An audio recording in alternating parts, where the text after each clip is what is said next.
So ayan mga lods at good evening. So ayan magandang gabi. At hello sa Buanga City. So ayan location natin sa Buanga City mga lods. At magandang buhay sa inyong lahat. So ayan nagbabalik na naman tayo. At mayroon na naman ako i-share sa inyo na isang concert EB502B. So ito isang original concert amplifier. So naka-engrave yung naka-print yung concert.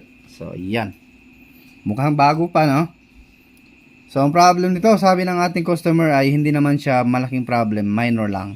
So, itong volume ay kapag iniikot niya daw ay nawawala yung kumbaga hindi maganda yung tunog. Husky or nawawala yung isang channel. So, it means sira tong master volume, no? And then, wala din tong LED, walang ilaw sa power. So, ayan, at may isa pang si sir, gusto ni sir na ipamood niya sa Sakura. So siguro nakikita ni sir yung mga video natin So ayan. Papamood niya to para medyo gaganda naman din gaganda din yung bass. So ayan. Ito yung i-share ko sa inyo.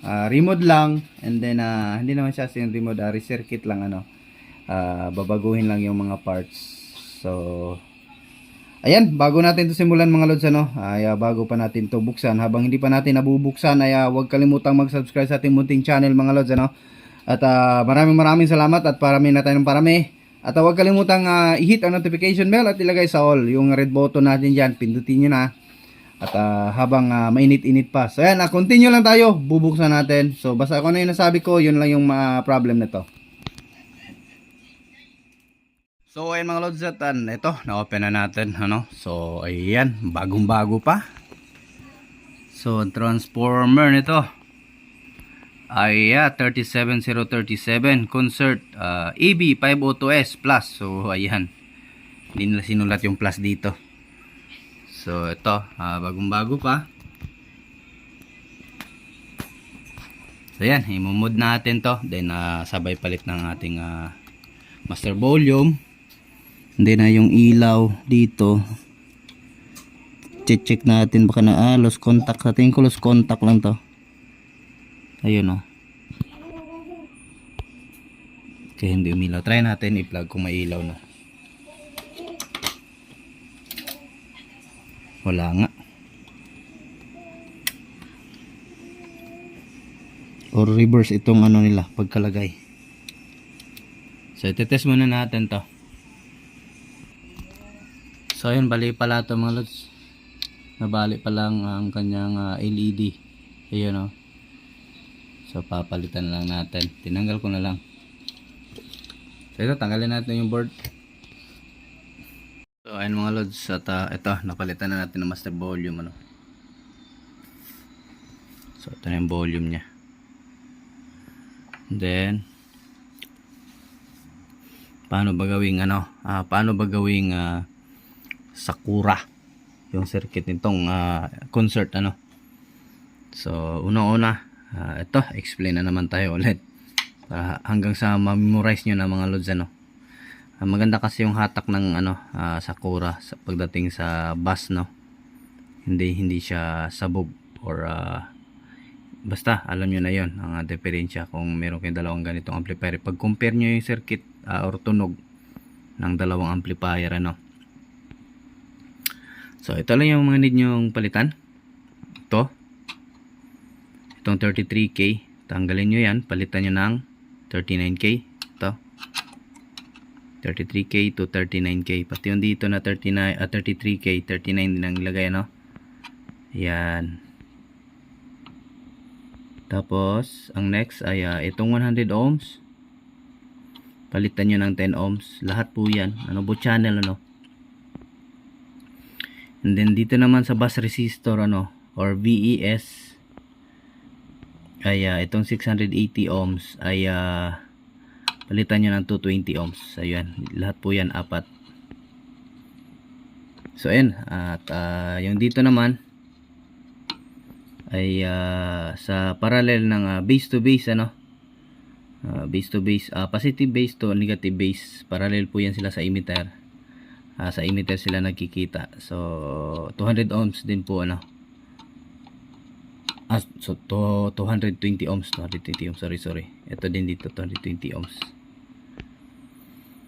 At dito naman sa 4.7K na sa ano no, sa OCP to, connected sa OCP ay ang ipapalit nyo dyan ay 1.5 para medyo sensitive yung ating relay ano. So in case may ma-detect siyang DC out, so magpo-protect agad itong ating relay.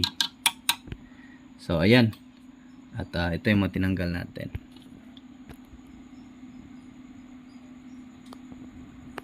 So ito kasi may nag-comment na naman na ilang piraso daw yung resistor ano.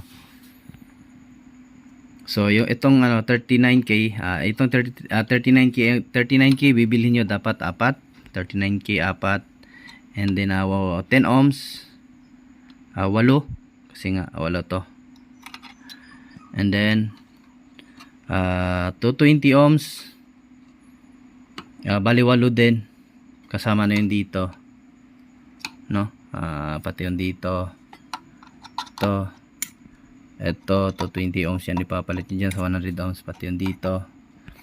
And then 1.5K yung para sa 4.7 ano, ayan, apat din yan siya kasi nga meron nandito din yung 1.5K. So ganyan lang mga lods ano, so para magiging sakura na yung tunog nya. So ayan, and then maglalagay lang tayo dito ng 10 PF ano na ceramic dito, ipaparallel natin sa 33K. Doon sa likod na lang natin ididikit ano, idikit, ayan, ididikit, para English yun so ayan, at ayan, lagay lang tayo sa lalim doon, dito lang natin mismo ihinang sa likod yung ito, yung dito.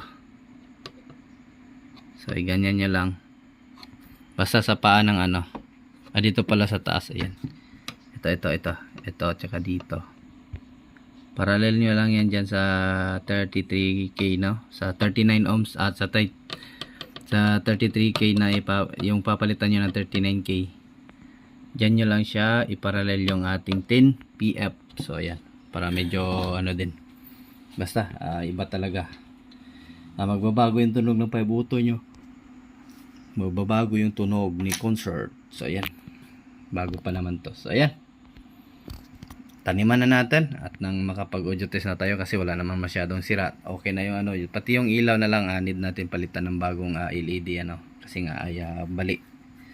So ayan, continue lang tayo mga lods. Ayan mga lods, natapos na natin taniman. So ayan, si Kulit mag-iingay na naman. Ayan,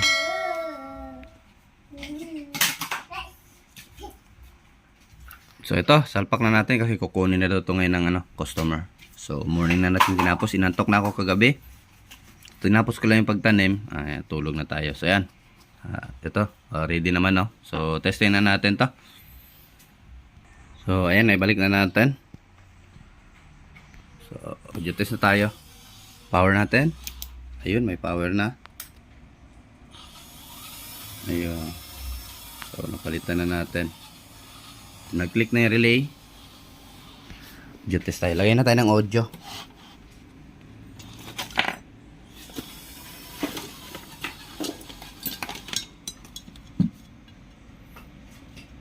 CD.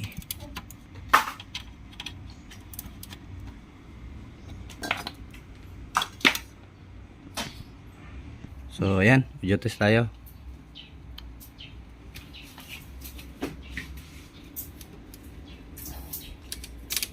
Hindi ko pala nalagay dito.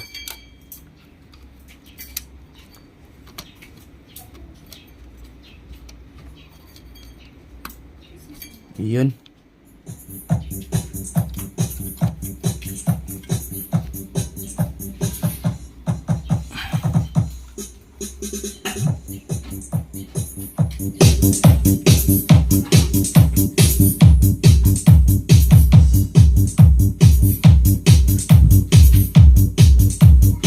Yun o, ganda ng bass mga lods.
ayan, medyo gumanda na yung bus mga lods, ano? At ayan, kunin na to ngayon ni customer natin.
Ayan, mukhang dana tayo mga lods, ano? At ito, papunta na dito yung customer natin. So at tayo magpapaalam muna sa inyo mga lods, ano? At maraming thank you sa inyong walang sawang suporta. At yung mga nagko-comment dyan sa ating baba ng ating comment section, itatap yung mga comment yung mga lods. Sabay na din para makita nyo rin yung natin. Yung inyong mga pangalan, no?